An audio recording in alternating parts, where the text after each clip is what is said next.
Hello बच्चों, कैसे हैं आप सब। उम्मीद करता हूं कि आप लोग खैरियत से होंगे और अपने बोर्ड एग्जाम की प्रिपरेशन बहुत अच्छी तरीके से कर रहे होंगे। मैं आसिफ अंसारी आप सभी लोगों का आपके अपने YouTube channel study as per बहुत बहुत स्वागत करता हूं। तो जैसा कि आप जानते हैं, हम 2022 का दूसरा सेट कर रहे थे, जिसका हमने क्वेश्चन नंबर 4 तक कंप्लीट कर लिया था। आज हम शुरू करेंगे क्वेश्चन नंबर 5। तो प्रश्न नंबर 5 है कि सभी खंड कीजिए।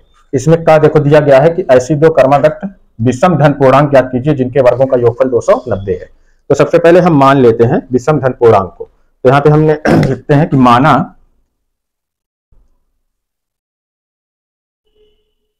विषम धन पूर्णांक x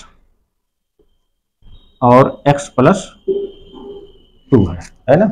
अब अगर हम x यहाँ पर 3 लेते हैं तो 3 धन 2 बराबर 5 आएगी, है ना। तो दोनों क्या होती हैं, हमारे विषम धन पूर्णांक होंगे। अब देखिए प्रश्नानुसार ये कह रहा है कि इनके वर्गों का योगफल कितना है, 290, यानी कि दोनों का वर्ग करें और इसका योगफल कितना आ जाए, 290 आ जाए। तो देखिए x का स्क्वायर प्लस x प्लस 2 का होल स्क्वायर बराबर कितने के, 290 के। अब इसको चलिए हम सॉल्व करते हैं। तो ये आ जाएगा हमारा x स्क्वायर और x प्लस 2 को हम तोड़ लेंगे। हमारा फार्मूला होता है कि a प्लस बी का होल स्क्वायर बराबर क्या होता है, a square plus 2ab plus B square, है ना। तो a की प्लेस पे कितना है, x है, और b की जगह पे कितना है, 2 है। तो हम ये लिखेंगे, देखो x स्क्वायर प्लस 2ab, तो 2 इंटू एक्स इंटू, अब b की जगह पे कितना है, 2, फिर प्लस b का स्क्वायर यानी कि 2 का स्क्वायर बराबर किसके, 290 के। अब देखिए आ जाएगा हमारा एक्स स्क्वायर प्लस, अब ये हो गया देखो एक्स स्क्वायर प्लस 2 दूना कितना हो गया, 4x, और 2 का वर्ग कितना आ जाएगा, 4 बराबर किसके, 290 के। तो एक्स स्क्वायर कितना हो गया, 2x square plus 4x plus 4 बराबर 290 के। अब देखिए हम यहाँ लाते हैं 2x square plus 4x plus 4। अब 290 को हम इधर लाएंगे तो कितना हो जाएगा, माइनस 290 बराबर 0। अब देखिए आगे ये आ जाएगा हमारा 2x स्क्वायर प्लस 4x। अब माइनस 290 में से हम 4 निकाल लेंगे, कितना बचेगा, माइनस 286 बराबर 0 के। ठीक है। अब उसके बाद देखिए, अब यहाँ से देखो हमारा 2 बाहर आ जाता है ना, 2 को हम इसमें से कामा ले लेंगे। यहाँ से हमने 2 लिया तो यहाँ कितना बचा हमारा, x स्क्वायर प्लस, अब यहाँ से हम देखिए 2 यहाँ से बाहर लिया, अब 2 यहाँ से 2 दूना 4, यहाँ कितना बचेगा, 2x माइनस, यहाँ से देखिए 2 एक अन्नम 2, 2 चौका 2 तिहाई 6, यहाँ कितना बचेगा, माइनस 143। ठीक है, बराबर किसके, 0 के। अब यहाँ पे देखिए ये 2 हम बाहर लिए थे, यानी कि यहाँ पे क्या है, ये 2 का मल्टीप्लाई है, गुणा है। तो जब यहाँ 2 का गुणा है तो इधर लेके जाएंगे हम, 2 से भाग दे देंगे। तो जब 0 में 2 से भाग देंगे तो ये पूरी वैल्यू हमारी क्या हो जाएगी, 0 हो जाएगी। तो हमें जो मिलेगा यहाँ पे ये आ जाएगा हमारा x square plus 2x minus 143 बराबर कितने के, 0 के। अब ये हमारा एक द्विघात समीकरण बन गया है ना। अब इस द्विघात समीकरण को हम हल कर लेंगे। तो यहाँ पे देखिए एक्स स्क्वायर का गुणांक कितना है, 1, और हमारा अचर पद यानी कांस्टेंट वैल्यू कितनी है, ऋण 143 माइनस 143। तो माइनस 143 का 1 में गुणा करेंगे कितना आएगा, माइनस 143 आएगा। और जो x का गुणांक कितना है, 2, यानी कि जोड़ने पर 2 आए और गुणा करने पर माइनस 143 आए। तो देखिए 13 में से आप 2 निकालेंगे तो कितना बचेगा, 13 में से 11 निकालेंगे कितना बचेगा, 2, और 13 और 11 का आप गुणा करेंगे तो कितना आएगा, 143। तो यहाँ पे हम देखो ले लेते हैं एक्स स्क्वायर प्लस 13x, ये आ जाएगा प्लस 13x, और इसमें से हम माइनस कर देंगे 11x, और ये माइनस 143 बराबर 0 के, है ना। धन 13x में से ऋण 11x निकाल देंगे, कितना बचेगा, धन 2x, और इसी 13 में धन 13 में ऋण 11 का गुणा करेंगे कितना आएगा, ऋण 143। अब यहाँ से देखिए x और यहाँ से x कॉमन आ गया, यहाँ बचा x प्लस 13। ठीक है, यहाँ से देखो माइनस 11 बाहर आ जाएगा तो यहाँ भी बचेगा x प्लस 13, क्योंकि 11 से हम भाग देंगे 13 में तो कितना आएगा, 143, क्योंकि माइनस बाहर नहीं है तो अंदर वाला साइन क्या कर देंगे, हम बदल देंगे। अब देखिए x प्लस 13 और x प्लस 13, इसमें से हम एक ले लेते हैं, x प्लस 13। दूसरा हमारा देखो यहाँ बच्चा है x और यहाँ बच्चा है 11 बराबर किसके, 0 के। ठीक है, अब इस दोनों वैल्यू का हम 0 से कंपेयर कराते हैं। तो x प्लस 13 बराबर 0, तो x बराबर कितना आ जाएगा, माइनस 13, प्लस है तो उधर जाएगा माइनस, चूंकि वैल्यू एक ऐसी है निगेटिव है ना, तो इसलिए हम इस पर कंसीडर नहीं करेंगे, है ना, माइनस को हम कंसीडर नहीं करेंगे। ठीक, अब उसके बाद देखिए अगली है हमारा, ये है x माइनस 11 बराबर कितना है, 0 है, तो x बराबर कितना आएगा, 11। ये वैल्यू प्लस में है, तो इस पर हम विचार करते हैं कि हमारा पहला नंबर जो आएगा विषम धन पूर्णांक कौन आएगा, 11। तो दूसरा कौन हो जाएगा, दूसरा हमने क्या माना है, x प्लस 2, है ना, x प्लस 2। तो x की वैल्यू कितनी है, 11 प्लस 2 बराबर कितना आ गया, 13। यानी कि 2 नंबर हैं, 2 विषम धन पूर्णांक हैं, कौन कौन से, 11 और 13, जिनके वर्गों का योगफल कितना आएगा 290 आएगा, है ना। प्रश्न नंबर 5 का खा है कि यदि बिंदु ए 0, 0b और एक्स वाई संरेख हो तो सिद्ध कीजिए कि x अपान ए प्लस वाई अपान बी बराबर 1। देखिए ये बहुत इंपॉर्टेंट क्वेश्चन है ना, इसको बहुत ध्यान से देखिए। तो हमारे पास देखो बिंदु 3 बिंदु दिया गया है, a, 0 और 0, b और है x, y, ठीक है। तो यहां से देखिए ये हमारा हो जाएगा x1, ये हमारा होगा x1 और ये होगा y1, ठीक है। इसी तरीके से ये x2 हो जाएगा और ये y2 हो जाएगा और ये x3 हो जाएगा और ये y3, है ना। अब देखिए बिंदु क्या है, ये संरेख है। जब बिंदु संरेख होते हैं तो त्रिभुज का जो क्षेत्रफल होता है वो कितना होता है 0 होता है ना। बिंदु संरेख होंगे तो त्रिभुज का जो हमारा क्षेत्रफल आएगा वो कितना आएगा 0 आएगा। तो देखिए त्रिभुज का क्षेत्रफल होता है 1/2 x1 ब्रैकेट में आएगा हमारा y2 माइनस y3 प्लस हम ले लेंगे x2, ठीक है, और ये ब्रैकेट में हो जाएगा हमारा, अब वो ये आ जाएगा हमारा y3 माइनस y1, ठीक, फिर प्लस x3 ले लेंगे, ब्रैकेट में आ जाएगा y1 माइनस y2। ये हमारा फार्मूला होता है। तो ये त्रिभुज का क्षेत्रफल है, ये पूरा बराबर किसके होगा 0 के, है ना, क्योंकि बिंदु क्या है संरेख है। अब यहाँ पे सबकी वैल्यू रख दो, तो 1/2, देखो x1 की वैल्यू कितनी है a, अब ब्रैकेट में देखो y2 की वैल्यू कितनी है b माइनस, ठीक, y3 की वैल्यू कितनी है y, ये आ गया, प्लस x2, है ना, x2 की वैल्यू कितनी है 0, ब्रैकेट में y3 की वैल्यू कितनी है y, सबको पुटअप करते जाइए, और y1 की वैल्यू कितनी है 0, फिर प्लस अब x3 की वैल्यू कितनी है x, इसको रखा, y1 की वैल्यू कितनी है 0 माइनस y2 की वैल्यू कितनी है b, ठीक है। अब देखिए 1/2, अब a का हम b में करेंगे तो कितना हो जाएगा ab माइनस a का हम y में करेंगे कितना आ जाएगा a1, ठीक। अब देखो इस 0 का हम इस पूरे में जब गुणा करेंगे तो पूरी वैल्यू क्या हो जाएगी हमारी 0, क्योंकि 0 का गुणा अगर किसी भी में हो तो वो वैल्यू बन जाती है हमारी 0। तो 0 का गुणा हम y माइनस 0 में करेंगे तो ये हमारी पूरी वैल्यू 0 बन जाएगी, प्लस अब x का गुणा हम 0 में करेंगे ये भी 0 हो जाएगा, और ये प्लस माइनस क्या आ जाएगा माइनस, और b का x में करेंगे क्या आ जाएगा bx, ये बराबर क्या हो गया 0 के, ठीक है। समझ में आ रही है ना बात। अब यहाँ पे देखो ab और ये कितना है ay है, a का गुणा b में फिर a का गुणा y। अब आगे हमारा क्या बचेगा 1/2 ab माइनस ay, और 0 में 0 जोड़ेंगे 0 और ये आ जाएगा माइनस bx बराबर 0 पे, ठीक है। अब यहाँ पे देखिए ये क्या है, ये 2 का यहाँ पे भाग है, तो इधर ले जाके हम 2 का गुणा करेंगे तो ये पूरी वैल्यू हमारी क्या हो जाएगी 0 हो जाएगी, है ना। यानी कि हमें जो मिलेगा, चलो यहाँ मैं लगा देता हूँ, ये आ जाएगा हमारा ab minus ay minus bx बराबर कितना आ जाएगा पूरा 0। अब देखो हम ab बराबर निकाल लें, ये माइनस में है तो इधर जाएगा प्लस में हो जाएगा, क्या हो जाएगा ay प्लस bx, ठीक है यहां तक।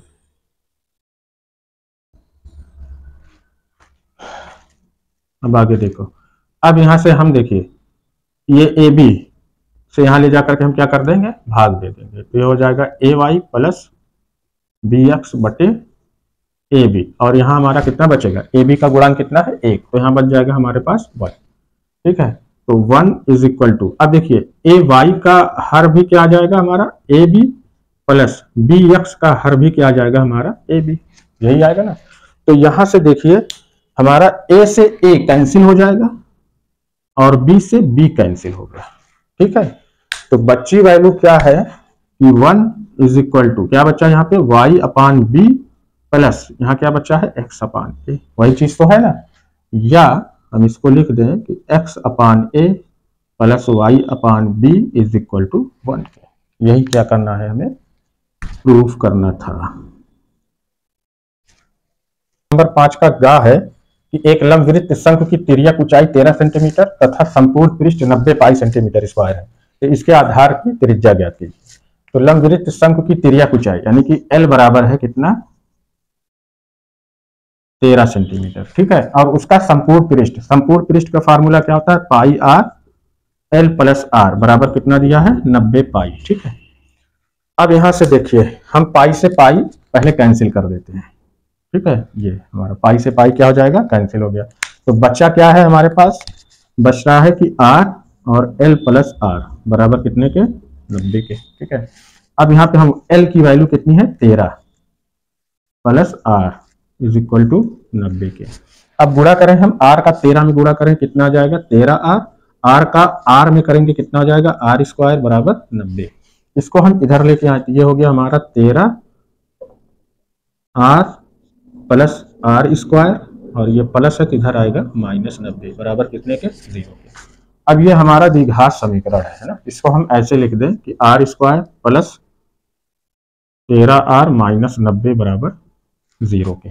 अब यहाँ देखिए आर स्क्वायर है ना, इसका गुणांक 1 है और अचर पर कितना है -90, तो -90 का 1 में गुणा करेंगे कितना आएगा -90। यानी कि ऐसी दो वैल्यू हमें चाहिए, दो डिजिट जिनका गुणा करने पर कितना है ऋण 90 और उसी को हम जोड़ दे तो कितना आ जाए धन 13। तो हम देखते हैं कि 18 25 90 होता है, तो 18r में से हम 5r निकाल देंगे तो कितना बचेगा 13r और 18 25 90 यानी -90 आएगा तो बराबर 0 के। अब यहां से हम कॉमन ले लेते हैं, देखो यहां से r यहां से r ने कॉमन लिया, यहाँ बचा r प्लस 18, यहां से हम ले लेते हैं -5 तो यहाँ भी बचेगा r प्लस 18 बराबर 0 के। अब देखो r प्लस 18 तो r प्लस 18 आ जाएगा और दूसरा हमारा आ जाएगा r -5 बराबर 0। अब इसे हम कंपेयर करा ले तो r प्लस 18 बराबर 0 के, तो r बराबर कितना आ जाएगा -18। तो वैल्यू ये हमारी किसमें है माइनस में है ना, निगेटिव वैल्यू है, तो इस पर हमें विचार ही नहीं करना है ना, इसको हम छोड़ देते हैं। तो दूसरी वैल्यू जो है हमारी कितनी है r -5, इस पे हम लेते हैं तो r -5 बराबर कितना है 0, तो r बराबर -5 है तो इधर जाएगा 5, यानी कि यही हमारी आधार की त्रिज्या आ जाएगी कितनी 5 सेंटीमीटर और यही हमारा आंसर भी होगा। प्रश्न नंबर 5 का घा, प्रश्न नंबर 5 के घा में है कि निम्नलिखित सारणी में किसी मोहल्ले के 25 परिवारों पर भोजन पर हुए दैनिक व्यय को दर्शाती है। उपयुक्त विधि द्वारा भोजन पर हुआ दैनिक माध्य व्यय ज्ञात कीजिए। अब यहाँ पर देखिए दैनिक व्यय है और परिवारों की संख्या है, तो 100 से 150 का व्यय होता है, परिवारों की संख्या 4 है, 150 से 200 में 5 है, 200 से 250 में 12 है और 250 से 300 में 2 है और 300 से 350 में भी 2 है। तो इससे हमें क्या करना है दैनिक माध्य ज्ञात करना है। परिवारों की संख्या है, इसको हम मान लेते हैं f और उसके बाद हम निकाल लेते हैं माध्यमान, एक कॉलम बढ़ाएंगे यहाँ पे हम निकालेंगे माध्यमान। ठीक है, और एक कॉलम हम और बढ़ा लेंगे, यहाँ पे हम निकाल लेंगे f इंटू एक्स, दो चीज। इस माध्यमान जो होगा वो हमारा क्या हो जाएगा x और यहाँ पे हमारा आ जाएगा f इंटू एक्स। अब देखिए माध्यमान कैसे निकालेंगे, ये दो है ना 100 और 150, इन दोनों को जोड़ो कितना आ जाएगा 150 में 100 जोड़े कितना आया 250। अब 250 में आप 2 से भाग दे दीजिए कितना आ जाएगा 125। इसी तरीके से 150 और ये 200 जोड़ा कितना है 350, 350 में हम 2 से भाग देंगे कितना आ जाएगा 175। उसी तरीके से देखिए अब ये 200 और 250 इनको हम दोनों कितना आ जाएगा 450, 450 में 2 से भाग दीजिए। अब एक चीज आपने 2 निकाल लिया ना, अब इसमें देखो कितने का डिफरेंस है 50-50 का डिफरेंस है, तो सब में 50 जोड़ दीजिए। ठीक है, 175 में हम 50 जोड़ देंगे तो यहाँ पे आ जाएगा हमारा 225। ठीक है, अब 225 में हम जो है 50 यहाँ पे और जोड़ देंगे तो कितना आ जाएगा ये हमारा 275। ठीक है, अब 275 में हम 50 जोड़ेंगे तो कितना आ जाएगा हमारा 325। यहाँ पे निकाल लेते हैं f इंटू एक्स। अब इन दोनों का गुणा, f यहाँ 4 है, यहाँ कितना 125, दोनों का मल्टीप्लाई करेंगे तो कितना आ जाएगा देखो 4 25 20 के 0 हाथा है 2, 4 दूना 8, 2 10 के 0 हाथा 1 और 4 कंडम 4 1 5, यानी कितना आ जाएगा 500। 5 का गुणा करेंगे यहाँ पे देखिए 5 25 25 के 5 हाथा है 2 और 5 7 35, 35 और 2 37 के 7 हाथा है 3, 5 कंडम 5 3 8, यानी कितना आ जाएगा 875। अब इसी तरीके से 12 का गुणा करें तो 12 25 60 के 0 कितना आया 6 है ना, फिर 12 दूनी 24 6 30 के 0 कितना आ गया 3। अब 12 दूनी 24 और 3 कितना हो जाएगा 2700। 2 का गुणा कर दो तो 2 25 10 का 0 आता 1, 2 7 14 1 15 के 5 आता 1 और 2 दूना 4 1 5, कितना आ गया 550। फिर यहाँ पे 325 में 2 से, तो 2 पच्चे 10 के 0 आता 1, 2 दूना 4 1 5 हो जाएगा और 2 तिहाई 6, कितना जाएगा 650। फिर से कर लें तो 4 पच्चे 20 के 0 आता है 2, 4 दूना 8 2 10 के 0 आता है 4 एक 4 1 5, ठीक है। 5 का कर दे, 5 पच्चे 25 के 5 आता है 2, 5 सत्ते 35 2 37 के 7 आता है 3, फिर 5 एक 5 3 8, ये भी सही है। 12 पच्चे 60 के 0 आता है 6, 12 दूनी 24 6 30 के 0 आता है 3, 12 दूनी 24 3 27, ये भी सही है। 2 पच्चे 10 के 0 आता है 1 और 2 सत्ते 14 1 15 के 5 आता है 1, 2 दूना 4 1 5, ये भी ठीक है। 2 पच्चे 10 के 0 आता है 1, 2 दूना 4 1 5 हो जाएगा और 2 तिहाई 4, ठीक। अब हम क्या करेंगे, योग निकाल लेंगे। यहाँ पे योग निकालते हैं, तो सबसे पहले हम ये निकालेंगे सिग्मा एफ। अब ये देखो कितना आ जाएगा, 4 और 5 9, 9 2 11, 11 2 13, 13 2 15, फिर 5 और 1 1 2, यानी कितना आ जाएगा 25। उसके बाद हम ये निकाल लेंगे सिग्मा एफ एक्स। यहाँ पे देखिए कितना आ जाएगा, 5 7 5 12 5 17, 7 आता 1, 8 5 13, 13 7 20, 20 5 25, 25 5 30 1 31, 32 के 2 आता है 3, 3 2 5, यानी कितना आया 5275। अब हम निकालेंगे समांतर माध्य।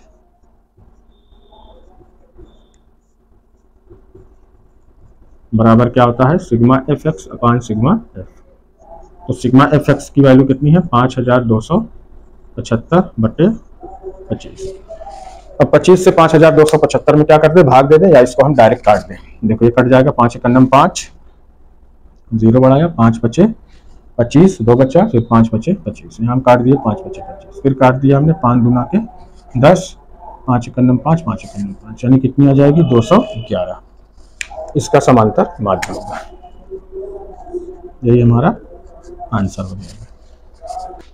तो इस तरीके से बच्चों आज हमने 2022 का दूसरा सेट का क्वेश्चन नंबर 5 जो है कंप्लीट कर लिया है। अब इसके आगे जो है हम क्वेश्चन नंबर 6 करेंगे, फिर उसके बाद क्वेश्चन नंबर 7 करेंगे। इसकी पूरी प्लेलिस्ट जो है मेरे यूट्यूब चैनल पर पड़ी हुई है, आप जा करके उसे देख सकते हैं। मैंने एक एक दो क्वेश्चन जो है जितने जितने थे उनको कराया था। मैंने क्वेश्चन जो है एक ही साथ सबको एक ही वीडियो में नहीं लाता, ताकि वीडियो लंबी ना हो, तो वीडियो को छोटी रखने के लिए क्वेश्चन थोड़ा क्वेश्चन लिया जाता है। तो उसके लिए आप परेशान ना हो, आपको सारे क्वेश्चन मिलेंगे, आप 1 बाय 1 करके उसे देख सकते हैं। और हाँ, आप जो है अनसॉल्व जरूर लगाइए, है ना। अब तक आपने अपनी बुक से क्वेश्चन को, प्रश्नों को लगाया होगा, वो बहुत अच्छी बात है, लेकिन अनसॉल्व को आप जरूर लगाइए। अनसॉल्व करने से आपको क्वेश्चन का पैटर्न पता चल जाएगा कि किस तरीके के क्वेश्चन जो है एग्जाम में आते हैं, और इससे जो है आपकी हर लेवल का क्वेश्चन आप सेलेक्ट कर लेंगे, आपका रिवीजन बहुत अच्छा हो जाएगा और आपकी तैयारी जो है बहुत बढ़िया ढंग से हो जाएगी। तो इस तरीके से अनसॉल्व की तैयारी के लिए आप इस चैनल को सब्सक्राइब करें, अपने दोस्तों के साथ भी शेयर करें और इस पर लाइक देते रहें। ठीक है, मिलते हैं नेक्स्ट वीडियो में।